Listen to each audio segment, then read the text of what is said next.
Yeah, if we have a few minutes for a few questions. Yeah. Yep. This is not a question. Oh. Sorry. This is not a question so much as a suggestion that you actually be a little stronger in your recommendations for changes in our behavior. Because the evidence is so overwhelmingly convincing in terms of the impact that our own individual behavior has on climate change. And of course, the results of climate change being so devastating, that I would add things like, remember, reduce, reuse, recycle. I mean, let's reduce massively in our consumption behaviors. And having 3 teenage daughters, this is a big challenge because we do live in such a consumer society, and they want new clothes all the time, for example. So even making it, to use an old word, cool, to make it cool to go to the second-hand stores and buy clothes is something. I also wanted to mention the 100-mile diet idea. So eat locally as much as possible. Locally grown food, so that you're not adding to the transport costs of having your kiwis in the middle of winter. And become a vegetarian. Yeah, it's a good one. And we will be talking more tomorrow morning on specific solutions and brainstorming and sharing more ideas. Great. Great. Yeah. I just have a question, and I think I have an idea of the answer, but I'd like to hear your perspective. One of the what should I call them, naysayers or whatever, you know, you were talking about people, deniers, I guess, is getting a lot of publicity lately. We heard a guy on CBC, I think he's maybe from the Netherlands, saying that since we're in the middle of one of those cycles that have to do with the orbit, that we're heading towards an ice age anyway, and I think his logic was that it's going to balance out anyway.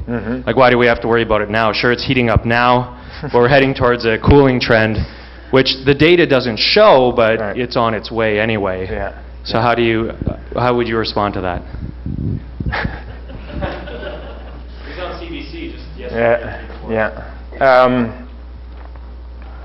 How do you want me to respond to the actual debate that or the debate he's making, or his logic, I guess? What's his? So the data has not shown. So, like I said, the data shows that we are supposed to be in a cooling trend. Okay, I can't tell you whether or not we're supposed to be going into an ice age. The data I've read, or the studies I've read, have said that the solar differences will result in about 1% change in radiation. We're supposed to be going into a bit of a cooling trend, and thus the increase in temperature is flattened off. Okay, but to say that, I'll give you a great analogy. So they introduced rats into Australia, right? And the great human idea was, you know what, we should bring cats over. Cats will get rid of the rats. So they brought cats over, and cats ended up killing all the birds, including the kiwi bird, right? Okay? And then they said, well, we should bring over dogs. So then they brought over dogs. Do you get where I'm going? Like, we can't continue to pretend that we are somehow above God or above nature, right? In that, well, this is going to happen, so we'll fix it, right? And one is that I debate his understanding of where we're going, but more importantly is we are adding so much carbon dioxide that whether we were going into an ice age or not, give you a perspective, ice ages typically happen when the global temperature changes 3 to 5 degrees down. Well, we're already 1.5 degrees up, okay? And if we're going to double in the next 100 years, if not sooner, then we've well overshot that anyways, okay? So, sorry, I have so many, I'm not answering that directly just because I have so many challenges with that. It's kind of like, you know,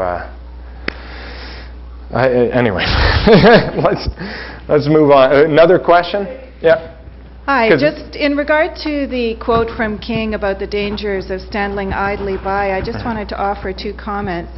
The first thing that came to my mind was World War II, and of course the millions of people that were taken away and exterminated, and somebody had to be standing idly by. Second thing that came to my mind were the experiments, and I can't remember who did them, but they were quite famous. I think they were done in the 50s or 60s to see when people's sense of moral responsibility would kick in terms of inflicting pain on somebody behind a window. So there would be somebody and they would administer electrical shocks. And people who were on their own behind the window would say much sooner, I can't do this. I can't do this. Their own moral responsibility would kick in. But when they had like a panel of people, then people were much more likely to, oh, well, you know, if the group is doing it, I guess I'll go with the group. And they were much less likely to stand up. So we really have to encourage ourselves and our children to stand up and to speak their own minds and to speak their own conscience and to create in our consultative processes space for people to speak out on their own moral conscience. Right.